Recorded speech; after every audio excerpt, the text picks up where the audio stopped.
ছেলে আর মেয়ে কি সত্যি শুধু বন্ধু হয়ে থাকতে পারে? বেশিরভাগ মানুষই বলবে অবশ্যই পারে, সমস্যা কি? কিন্তু সত্যি কথা হলো বিষয়টা এত সহজ না। আল্লাহ মানুষকে এমন ভাবে সৃষ্টি করেছেন, নারী পুরুষের জন্য আর পুরুষ নারীর জন্য।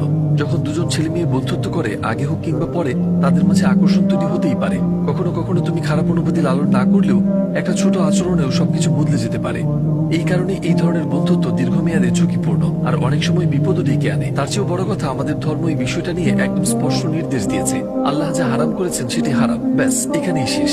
মজার ব্যাপার হলো, আমি একবার এক নট রিলিজিয়াস ফোরামে এই উদ্ধৃতিটি পড়েছিলাম। পুরুষরা সেসব নারীদের সাথে বন্ধুত্ব করে না যাদের প্রতি সে সামান্যতম আকর্ষণ অনুভব করে না। এটি প্রমাণ করে যে আপনি যে ধর্মই পালন করুন না কেন, মনুষ্য স্বভাব একই সত্যকেই মেনে নেয়। আমাদের এইভাবেই সৃষ্টি করা হয়েছে, তাই এটা নিয়ে তর্ক বিতর্কের সুযোগই নেই। সে আমার কাছে আমার বোনের মতো, এমন কথা বলে বাস্তবতা পরিবর্তন করা যায় না। আমরা কখনো কখনো নিজেরাই নিজেদের ভুল বোঝাই, টেরও পাই না। কিন্তু আল্লাহ যে সীমারেখা আমাদের বেঁধে দিয়েছেন তা শুধুই আমাদের কল্যাণের জন্য। আল্লাহ যখন কিছু নিষেধ করেন, সেদিকে জোর করে পা বাড়ালে আমরা আমাদের বিপদই ডেকে আনবো।